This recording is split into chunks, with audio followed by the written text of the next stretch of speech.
Hello everyone, I hope you are doing well.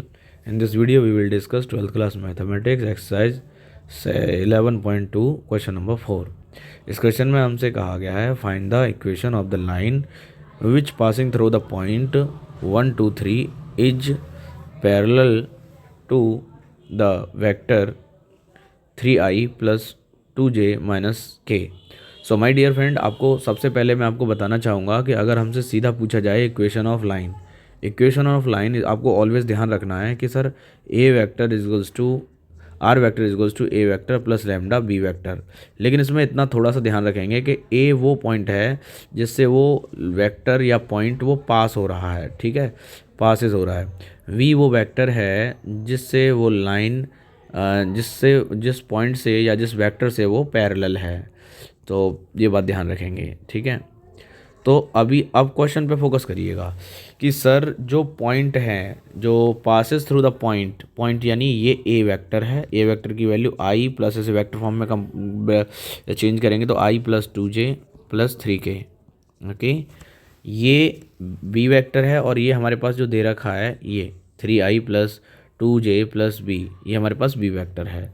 So B vector की value क्या है, क्योंकि ये इसके पैरेलल है तो B vector always lambda into B vector जो होगा वो पैरेलल टू द लाइन होगा. सो यहाँ पर हम लिखेंगे b vector is equals to 3i plus 2j minus 2k. अभी हमारे पास ये क्या हो गया, ये बी वेक्टर हो गया.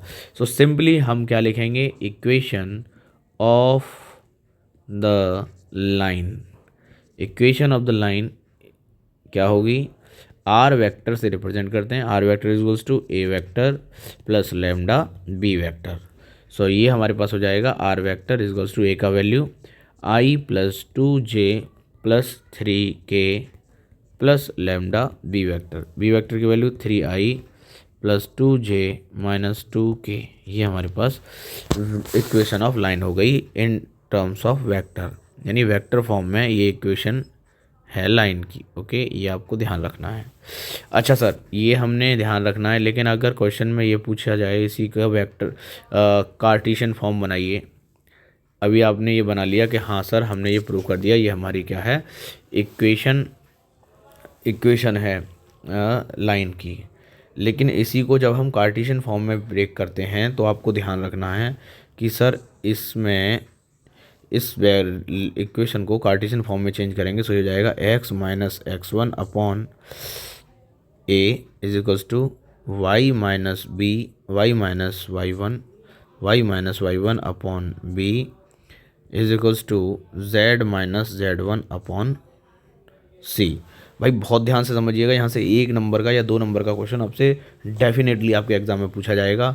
सो ये बात ध्यान रखेंगे. अब आप कहेंगे सर एक्स वाई जेड तो हमारे कोऑर्डिनेट हैं ही, लेकिन x1 y1 z1 कहाँ से लाओगे. सो x1 y1 z1 आपके ये x1 है, ये y1 है, ये आपका z1 है.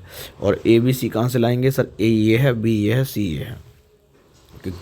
जो पैरेलल पॉइंट होंगे, पैरेलल वाले पॉइंट आपको ए बी सी नीचे लिखने हैं, x1 y1 z1 ये लिखने हैं. एज इट इज़ आप नोट कर देना है, जैसे x माइनस x1 की वैल्यू 1, क्योंकि इनके कोफिशिएंट i का कोफिशिएंट, j का कोफिशिएंट, k का कोफिशिएंट.